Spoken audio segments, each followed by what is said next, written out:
Chris, speak on it.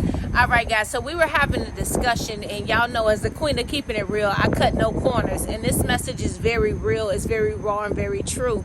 So the message is entitled, do I have mommy issues, or does my mom have issues? And there's so many of you who are out there who, like me, sometimes we bear the weight of the world on our shoulders, and sometimes you think that you're the inadequate one, when in reality you've been born into a family with generational, deeply rooted issues, and it is isolated of you, but you don't know how to isolate that. So sometimes you carry those weights into other relationships that you have, and it's so unfair. And my heart breaks for those men especially, and even those women who carry that on into their relationships, and sometimes they feel so inadequate as a person, when in reality you're more than, you're enough. And sometimes we don't feel enough because we feel like the situation or the relationship that we have with our mothers, because they're not right. Now it trickles into everything that we do, from our work relationship to our friendships and everything else. And sometimes you got to say, no, I don't have mommy issues. Sometimes it's the fact that my mother has issues. And this is some stuff that we don't want to deal with. But you don't understand how many people I talk to on a daily basis. They're in their 50s, they're in their 60s, and they're so deeply wounded by the fact that their mother never loved them the way that they needed to be loved. And maybe it's not just your mother's fault. Maybe your grandmother never loved your mother the way that they needed to be loved. So this is something that we carry from bloodline to bloodline. And now the fact that you feel like, am I going to be good enough for my child? Am I going to be able to love them in the capacity that they need to be loved? And sometimes we've got to just understand this is something that's in our blood. When we check back to stuff, it's just not the fact that we're inadequate people. This comes from somewhere. And everybody in our lifetime has subconsciously made us feel like we are the issue.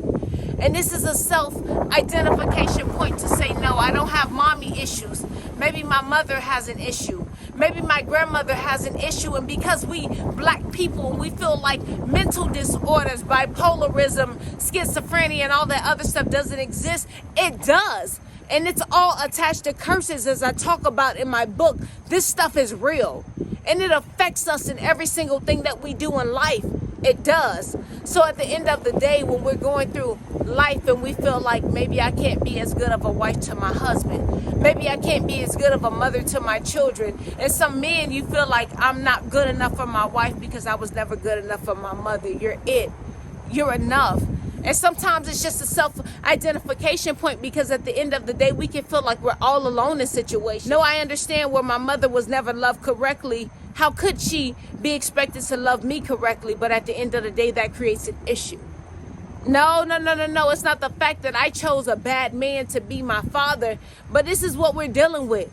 And at the end of the day, we carry this on into other relationships. So sometimes we just got to say, listen, this stops with me. I'm going to fast, I'm going to pray, I'm going to do everything that I need to do to stop this issue, because I don't want my child to feel the inadequacy that I felt growing up. I don't want my child to understand that life is just about pressures, because some people, when they say, just take it easy, just take a load off, you don't know what that feels like, because since you come out the womb, you've been pressured.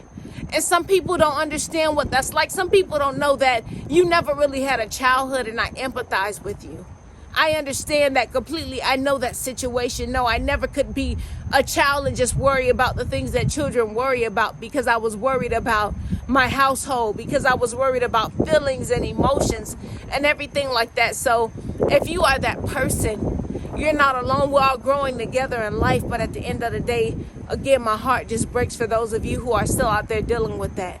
Because you feel like, because I've had mommy issues, none of my relationships will flourish. That's a lie. The devil is a lie, and ain't no truth in him. You can flourish. You can have a relationship that prospers, because God is with you. And don't doubt God, and don't doubt yourself. You're the one out of your family, not the two. So sometimes things have to come forth, and you have to endure certain things so the next generation doesn't have to. Again, some of us out here, we don't have mommy issues. It's the fact that our mothers had issues. Love you much. Mwah.